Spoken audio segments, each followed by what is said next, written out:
ऐसा है, आज़ादी से पहले दिल्ली के ऊपर अंग्रेज की हुकूमत थी, जिसको उखाड़ फेंकने में हिंदुस्तान के लोग लगे थे। उन्होंने कभी मेवात के एरिए को डेवलप करना तो दूर की बात है, इसको जो सामान्य इसका हक मिलना चाहिए तो ना देकर इसको अपराध जगत का मालिक बनाया। इसलिए मेवात की अपराधी छवि की कसूरवार पूर्णतया अंग्रेज हुकूमत रही। आज़ादी मिली, मेवात के लोग आए, पहले 50-55 साल इस देश के ऊपर हुकूमत जिन भी पार्टियों की रही, उन्हीं पार्टियों के नुमाइंदे यहाँ से मेंबर पार्लियामेंट और विधानसभा सदस्य भी बनकर जाते रहे और इसलिए ये सामने। परंतु अगर मेवात कुछ नक्शा बदलना शुरू हुआ है तो आप ये समझ लीजिए कि केंद्र में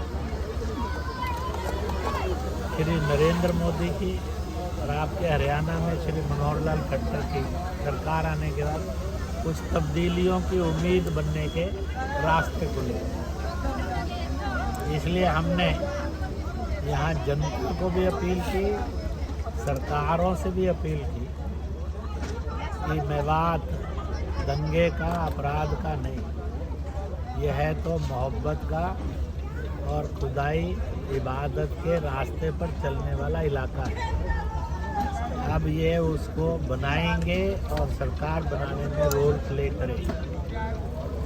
आज का ये पैगाम इस सभा में से गया है, लोगों में भी तब्दीली होगी, सरकार भी केयर करेगी। जो यहाँ प्रतिनिधि चुने गए हैं वो किसी भी पार्टी के हों, वो मेवात के विकास में पार्टी से ऊपर उठकर हिंदुस्तानी बनकर, मेवाती बनकर इस इलाके के विकास में भूमिका निभाए। मैं पक्का कह सकता हूँ वो भूमिका निभाएंगे तो हरियाणा प्रदेश की और केंद्र की सरकार उनको कभी निराश नहीं होने देगी। इसलिए मैं यहाँ जो चुने हुए प्रतिनिधि हैं उनसे अपील करूँगा कि उन्होंने मेवात में तालीम और तरक्की के लिए, रोजगार और उसी के साथ साथ अमन और शांति के लिए भरपूर काम करना चाहिए। इंद्रेश जी, कुछ नेताओं के मुख से भड़काने की बातें होती हैं, धर्म और बिरादरी की बातें सामने आती हैं, ऐसे नेताओं पर क्या कार्रवाई होनी चाहिए? ऐसा है, शुक्रवार वाले दिन नमाज पढ़कर निकलने के बाद पत्थर बरसना और शुक्रवार को इबादत के दिन के बजाय पत्थरवार में बदलना, ये एक बड़ा गुनाह है। इसी तरह से तन से सर जुदा करना, यह गुनाहों का भी गुनाह है। इसी तरह से किसी के भी दीन और मजहब से लव जिहाद के रूप में खेलना और खिलवाड़ करना, यह भी एक बड़ा गुनाह है। इसी प्रकार से किसी के भी दीन और धर्म पर के इबादत स्थलों को, पूजा स्थलों को तोड़ना, यह और बड़ा गुनाह है।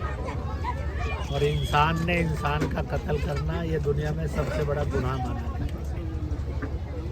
जो भी ऐसा करते हैं वह शैतान है, गुनाहगार हैं, अपराधी हैं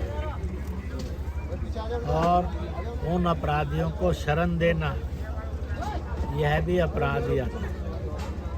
इसलिए भारत दंगों वाला नहीं, भाईचारे वाला मुल्क नहीं, छुआछूत वाला नहीं, आपस में प्यार वाला मुल्क बने, इज्जत वाला मुल्क बने। जो गरीब, दुखी, पीड़ित, कमज़ोर, असहाय, निर्बल है, उसको गले लगाकर मदद करने वाला देश बने। यह आज की ज़रूरत है और रहेगी। मैं आप सबके द्वारा यही अपील करूँगा कि घर घर तक आप हमारे इस संदेश को पहुंचाने में मदद करें।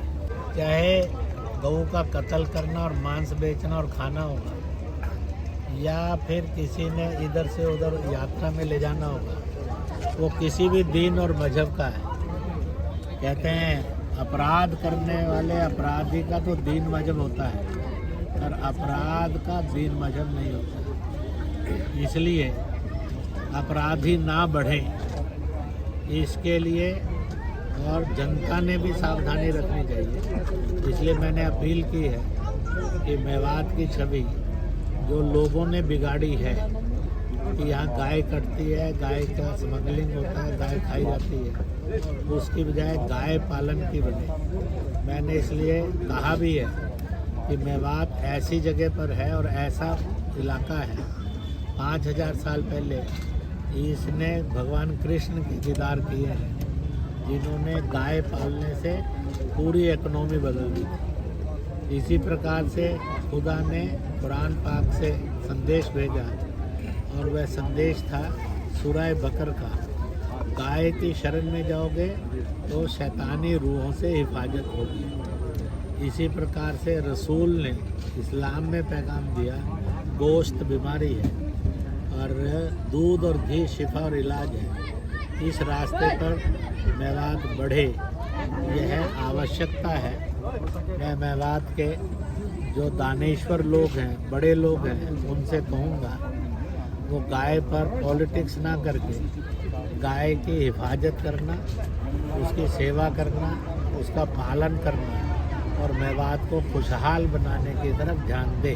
सीधा बताया है, जो भी इमेज बनी है मैंने अंग्रेज से लेकर आज तक के वो सारी इमेज बताई। इसलिए इमेज बदलने के लिए एक ही काम करना होता है कि जो सच्चाई है और सही है उस रूप में इमेज को विकसित किया जाए। तो मुझे पूरा भरोसा है, इसलिए मैंने कहा कि हरियाणा और देश को दंगा मुक्त और मोहब्बत युक्त मेवात का ये संदेश, मेवात की पहचान बनेगा, इस भरोसे से आज अपील की है।